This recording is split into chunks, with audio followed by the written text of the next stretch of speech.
those of you that have big off-road tires on your projects, and especially if you drive those projects on the street, you can't exactly go by the manufacturer's suggested tire pressure sticker you find on your door. Well, the reason why you can't do that is because with bigger off-road tires, you have a completely different sidewall and the load rating is different.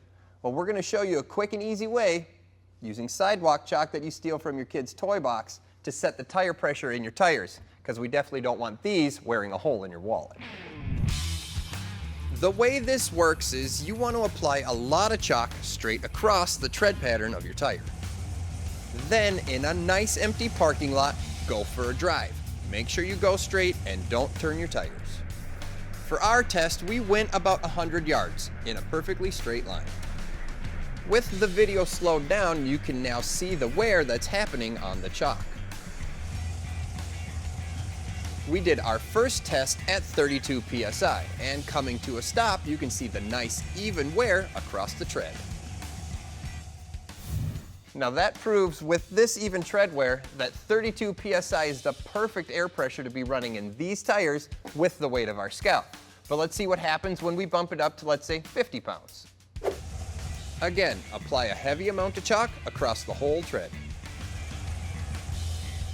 In an empty parking lot or a side street, go for a drive.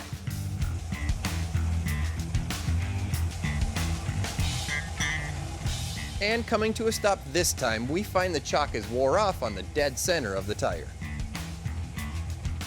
And you can pretty much assume that the exact opposite will happen when we drop our tire pressure all the way down to, let's say, about 10 pounds. After dumping 40 psi, it's the same routine. Go back and apply heavy chalk all the way across the tread of the tire.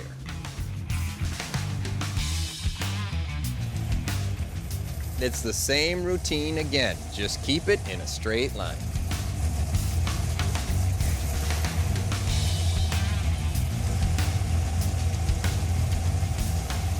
And as you would expect, now the chalk is worn off on the outsides of our tire. The great thing about this is that in just a couple of minutes, you can get an effective reading on what your tires are really doing. Now that's pretty cool. With some chalk that you can probably steal from your kids, you can do a real-world test to find the real-world tire pressure to run in your oversized tires.